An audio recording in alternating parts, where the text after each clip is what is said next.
गण गण गणात बोते, गण गण गणात बोते, गण गण गणात बोते. नमस्कार, मी वैशाली इरले VSI किचनमध्ये आपलं स्वागत करीत आहे. आज गजानन महाराज प्रकट दिन निमित्त मी बेसन भाकरी ठेचा बनवणार आहे. बनवण्यासाठी मी इथे मिरच्या भाजून घेते. मिरच्या चांगल्या भाजून घ्यायच्या. मिरच्या चांगल्या भाजून घेतलेल्या आहे. यामध्ये थोडासा लसूण, 1 चमचा जिरं, चवीनुसार मीठ आणि थोडीशी कोथिंबीर, हे सगळं आपल्याला कुटून घ्यायचं खलबत्त्यामध्ये. ठेचा इथे तयार आहे. आपला ठेचा मस्त झालेला आहे. आता आपण बेसन करायला घेऊ. त्यासाठी मी इथे कढई तापत ठेवलेली आहे. त्यामध्ये तेल घेतलं 1 वाटी. तेल चांगलं तापू द्यायचं. तेल चांगलं तापलेलं आहे.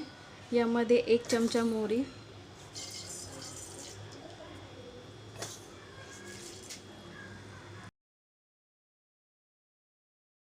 झालाय. यामध्ये आपण जो ठेचा करून घेतलेला होता तो टाकला. 1 वाटी टोमॅटो चांगला चॉप करून घेतला आहे बारीक. आपला इथे फ्राय करून झालेला आहे.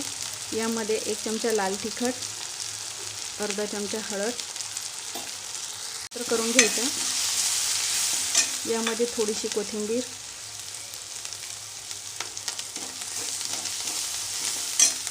बनवण्यासाठी मी पाणी गरम करून घेतले. पाणी साधारण 2 ग्लास घेतले.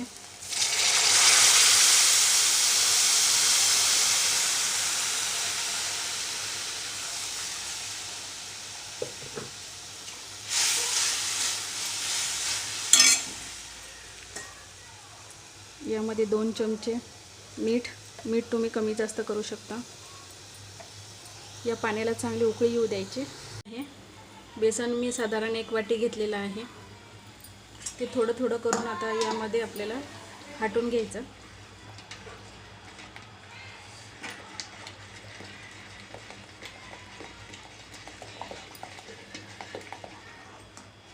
बेसन हाटताना चमचा हलवतच राहायचा आहे, नाहीतर मग या बेसनाचे गोळे होतील. आपल्याला बेसनाचे गोळे होऊ द्यायचे नाही आहे. आता यावरती एक 6-7 मिनटं झाकण ठेवून घ्यायचं, म्हणजे बेसन शिजेल. बेसन आपलं शिजत आलेलं आहे. मी झाकण काढून घेते. आपलं बेसन तयार आहे.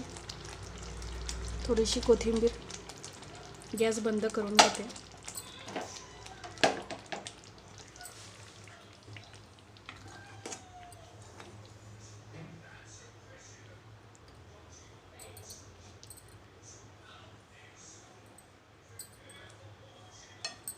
गरम बेसन आपलं इथे तयार आहे. बनवण्यासाठी मी इथे ज्वारीचं पीठ घेतलेलं आहे. थोडं थोडं पाणी टाकून आपल्याला गोळा तयार करून घ्यायचा. भाकर थापून घेते. तवा इथे तापत ठेवलेला आहे.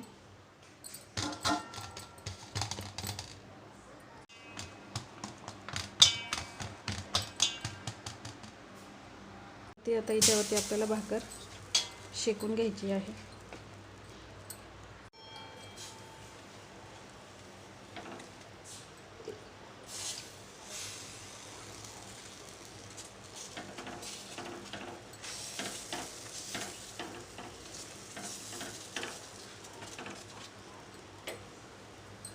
आपल्याला पलटी करून घ्यायची आहे.